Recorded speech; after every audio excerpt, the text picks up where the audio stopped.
Hey there everyone, this is Samuel Johnson and welcome back to the Spider-Verse Retrospectives, and happy Thanksgiving to all who celebrate it. If you don't celebrate it, happy Thursday regardless. So, what are we looking at today? Well, we've wrapped up our looks at the Spider-Verse era and all the related material in there. We finished off the Venomverse era and everything associated with that. And on Tuesday, we finally finished looking at the Spider-Geddon era as we wrapped that up by looking at the final tale of the Superior Spider-Man. Well, I think it's time we move on to the next era of comics. Specifically, we're entering what I call the Spider-Zero era. Now, unlike the previous eras that we've been looking at, this era doesn't have really a central storyline to it. Rather, this era actually consists of two miniseries, both of which all have very different settings with very different main characters, but both ultimately kind of fall under the Spider-Verse umbrella, and both are linked by one very important thing, a shared character, which is why this is called Spider-Zero, which I'll get to when we get to talking about the comics. However, as a result of this just being like two miniseries, it's also the shortest era out of all of the comics that we were looking at. So this one's going to be rather short before we move on to the next era, which will be substantially longer. However, for now, you can kind of see the next two miniseries that we'll be looking at as kind of fun little distractions, while both are Spider-Verse related, they are very much a lot smaller than the previous ones we looked at, as both miniseries have no lead-ins, no tie-ins, no follow-ups. They're both just what they are. Fun little miniseries that explore different versions of characters meeting up and, fighting a common threat, and so to speak. So, well, how are we going to be starting these things? Well, we're going to be looking at Spider-Verse again. That's right, today we're going to be kicking things off with this, Spider-Verse, Spider-Zero, which contains within it a third Spider-Verse miniseries. Yeah, I should probably talk about this. So if Spider-Geddon was not made to try for Marvel to try and cash in on all of the hype that was surrounding Spider-Man Into the Spider-Verse, then this comic definitely was. This comic was released a year after Spider-Man Into the Spider-Verse was released in theaters, and you can tell right away that this thing right here is ultimately just here to try and grab anyone who liked the movie and get them into the comics, especially since the main character for this miniseries is Miles Morales. On top of that, rather than being a big event wherein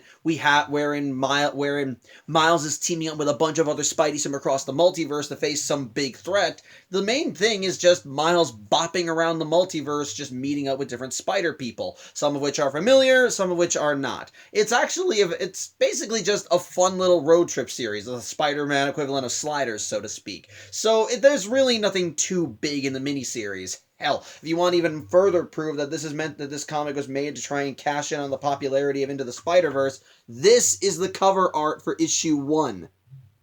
That just screams Into the Spider-Verse. Hell, it was even animated by the same people it was even drawn by the same people who animated Into the Spider-Verse. You can tell they're trying to grab the crowd there. Made even better by the fact that at the end of each issue in this miniseries, they actually contacted artists and fans from around the world and said, "Hey, you want to submit spider sonas? We'll put them at the end of our comics," and they did. At the end of each issue are profiles and art featuring fan-submitted spider sonas from all around the world. It's actually kind of awesome. I'm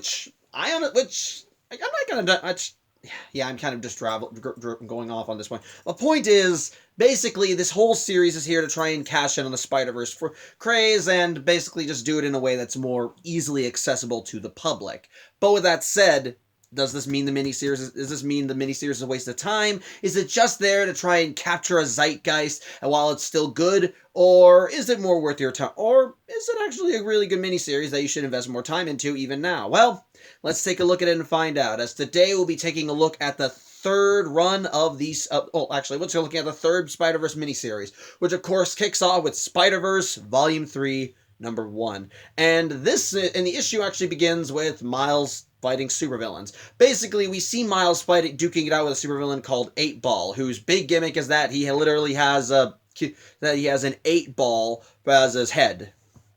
That's it. In fact, Miles beats him by taking a pool cue and then smacking him with it. This is why I love Spider-Man, everybody. But, however, as Miles webs the guy up and just leaves him there for the cops, suddenly his spider sense starts going into overdrive, and he begins hearing a voice calling to him. As such, Miles swings away, leaving 8-Ball, but after he has a moment alone, he rests on a roof and unmasks as he tries to get his head in order, because his spider sense is now hitting even harder as this voice is calling out to him, saying that it needs his help. However, as such, Miles wants to know what the hell is going on, and the voice claims that it belongs to someone called Spider Zero, who needs Miles's help regarding the Web of Life and Destiny. Miles is a little confused about that since, during the events of Spider-Geddon, the web was destroyed, but this person says that they'll bring Miles to them and they'll explain everything. As such, Miles suddenly gets hit by what looks like a energy-based web line, and he's quite literally pulled into the multiverse, which, again, the shot is Miles flying into what looks like into a web, and basically across the web we see a bunch of alternate versions of Spider-Man, which, it looks just as awesome. But from here, Miles doesn't end up going directly to Spider Zero. In fact, Miles ends up falling into a few random universes before actually coming into contact with Spider Zero. First, he ends up in a world that's basically that's a more futuristic. Basically, it's Manhattan 2.0, and rather than there being one spider person, it's a whole gang of spider. It's a gang of spider people who swing around New York fighting bad guys and getting into gang wars with other gangs that are based off of Spider-Man villains with the Spider Gang thinking Miles is one of them. Then Miles is pulled into a world completely populated by monsters and kaiju who are horrified to see Miles there at all since to them he looks monstrous, before running into that world's spider person who is called Spider Monster, who's of course a kaiju. Then Miles is pulled into a post-apocalyptic Earth where he runs into this buffed out spider person called King Spider, who's driving around a spider buggy and trying to protect the last bit of non-irradiated human DNA from this world's version of the X-Men, who are all mutated monsters. And even after that, Miles is pulled into another random universe. This one actually more familiar to us. In this case, this universe is the world of Spider-Punk, who's duking it out with this world's version of Mr. Sinister, who in this reality is leading a congregation. Who's leading a congregation, which I'm trying to figure out what it's called. Let's see. It's called the Universal Church of Truth. Yeah, that's what he wants, and they're trying to spread into the Bronx. And Miles, while not understanding any of that, realizes, okay, the guy over there with the jewel in his head is the bad guy, right? And so he and Hobie end up kicking Mr. Sinister's ass before Miles is once again pulled away to hopefully find Spider Zero. However, from here, Miles ends up landing on the world of Takuya Yamashiro, the Japanese Spider-Man. And for whatever reason, in this comic, his world, rather than looking like how it looked when Otto and Insomniac Spider-Man, how it looked when Insomniac Spider-Man came to recruit Takuya for Spider-Geddon, it now actually just looks like a manga. I don't know why. I legit don't know why. I know it's this way to be for artistic style, and during the Vault of Spiders tie-ins to Spider-Geddon, Takuya's story was drawn like a manga. It just feels weird for it to go through the art shift like that. Made even weirder by the fact that Miles doesn't even change to fit it all. His art style changes, but everything else is in black. Everything else is in black and white, while Miles is in full color. So it's weird. But either way, he manages to find Takuya Yamashiro, who's just lounging in his home in his Spider-Man outfit, making food. And he's actually happy to see Miles and invites him, but Miles is really not in the mood to just sit around and gab. He wants to know who the hell Spider Zero is, and he wants to know how Takuya is involved in this. At which point, upon hearing Spider Zero, Takuya turns on the karaoke machine and starts singing, which confuses Miles, Miles even thinking, wait, are you Spider Zero? But no. It turns out Takuya is actually just prepping Miles to meet the real Spider Zero, and it turns out it's a kid, a girl, which I'll just see if I can find a picture of her in here. Yeah, this is Spider Zero. Basically, she's a spider. The reason she's called Spider Zero is because she's a spider without a home. Much like how Billy Braddock lost his world in the build-up to Secret Wars, Spider Zero, for whatever reason, has lost her home reality as well. So like Billy before her, she's a spider without a universe. and sadly, she's now kind of been given a new divine cosmic purpose, which she explains to Miles as she takes him and they warp back and they warp away. Where? To Loom World, and as it turns out that, well, the web of life and destiny has been restored. It turns out that it turns out that Annie Mae, ever since the end of Spider-Geddon, has, just like she said, been at work reweaving the web of life and destiny, with Spider-Zero here essentially being the new Master Weaver. They don't actually say that's her title, but essentially she's got the same job description. While Annie Mae was the one that weaved this new web, it's ultimately Spider-Zero's job to maintain the web, keep it active, and make sure and basically control it, keep the multiverse stable, you know? And sadly, that's why she needs Miles' help, because you see, the web's corrupt. For whatever reason, a corruption has been spreading throughout the web, and while Spider-Zero has been trying to cut the corruption off, it's been spreading too far, and it's corrupting the whole structure. Made even worse by the fact that, for whatever reason, Annie Mae seems to have gone missing, with with Spider-Zero not knowing what to do and where she went. As such, that's where Miles comes in. Basically, what she wants Miles to do is to basically just explore the multiverse through this new web and find Annie Mae, so they can hopefully with her help be able to heal the corruption in the web and restore it to what it's supposed to be. Of course, Miles asks kind of an obvious question: why do they need his help? He's after all he's still kind of the secondary Spider-Man, so to speak. Why not get Peter's help? At which point Spider-Zero admits that it's because they're a new generation of spiders. Just as past generations have taken on this job before them, now the burdens fall onto them. It's a new web, a new keeper, a new Spider-Man, and so ultimately they think that Miles is the best person for the job. So Miles, a little humbled by this, finally accepts the job and asks where to start, with Spider-Zero ending the comic by saying they'll explore everything. So that's nice. I want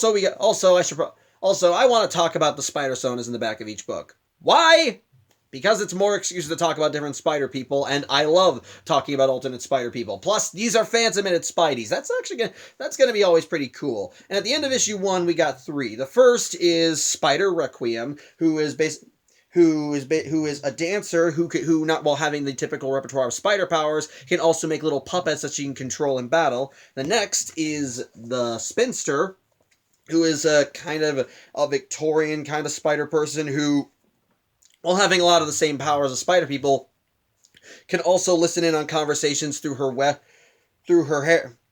Now, hold on. She creates her webs through her prehensile hair, and she can overhear conversations taking place through the web, much like how a spider can sense vibrations. And then finally, we got a cyberpunk robotic spider person who basically can hack into the internet and discover digital crimes.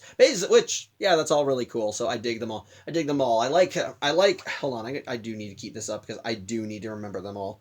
Basically, I think Spider Requiem's whole thing looks very gothic and cool, while giving her a mysterious air, while also giving her wonder. The Spinster looks very much authoritarian, like someone you don't want to mess with. And V just looks kick-ass. It's a cyberpunk robo spider.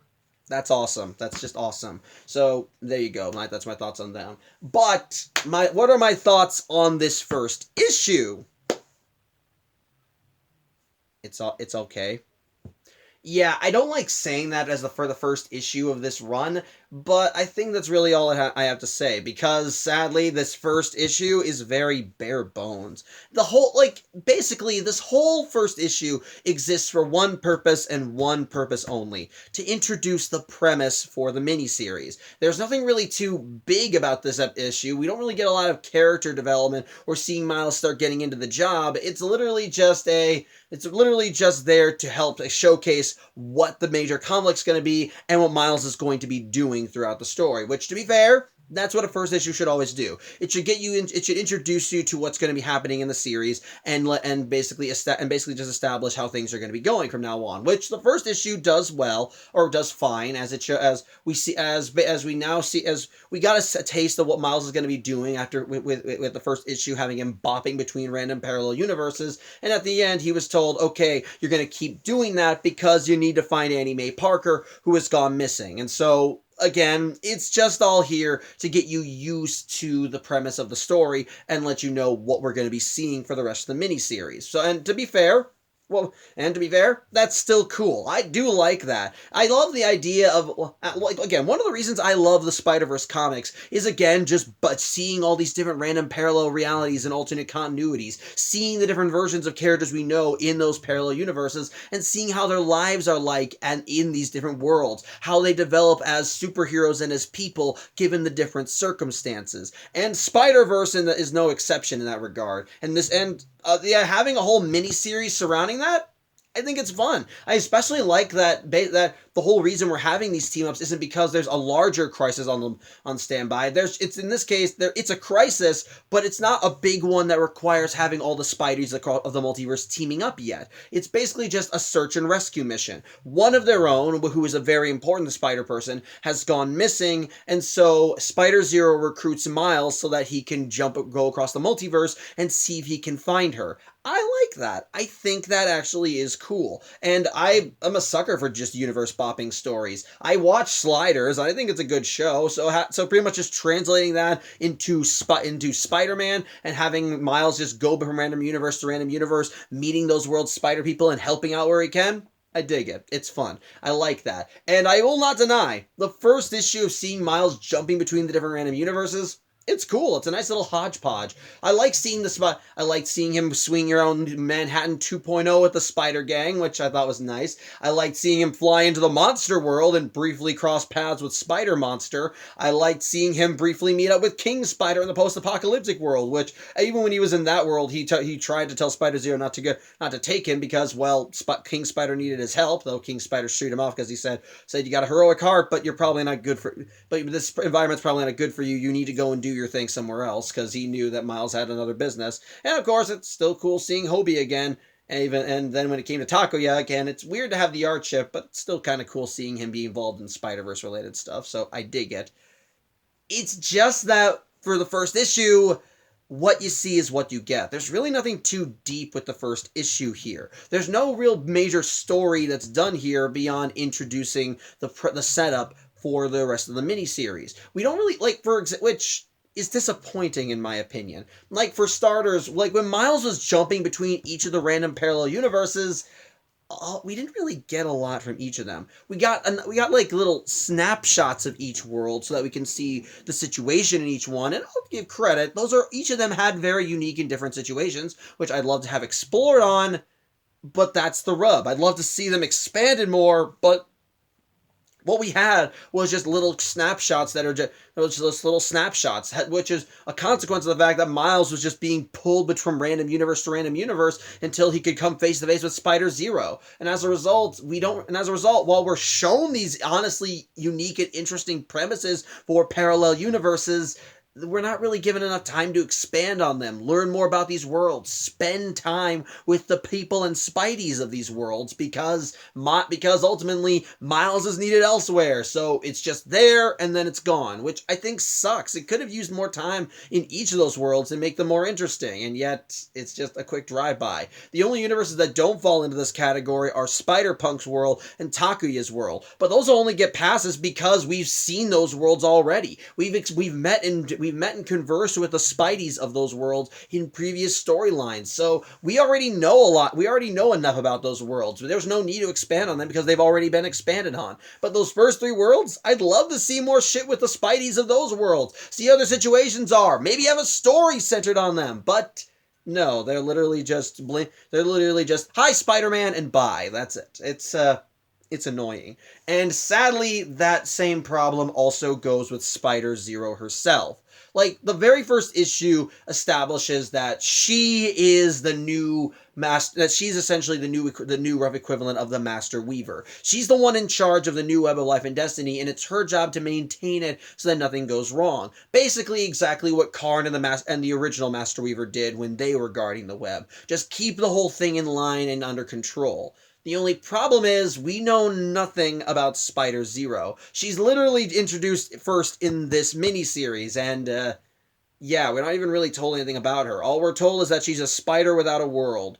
And now she's the one in charge of the Web of Life and Destiny. Okay, cool. How'd she get the job? We don't know. She's literally just there. She's literally just there, which this wouldn't be a problem if her story was expanded on as the series went along.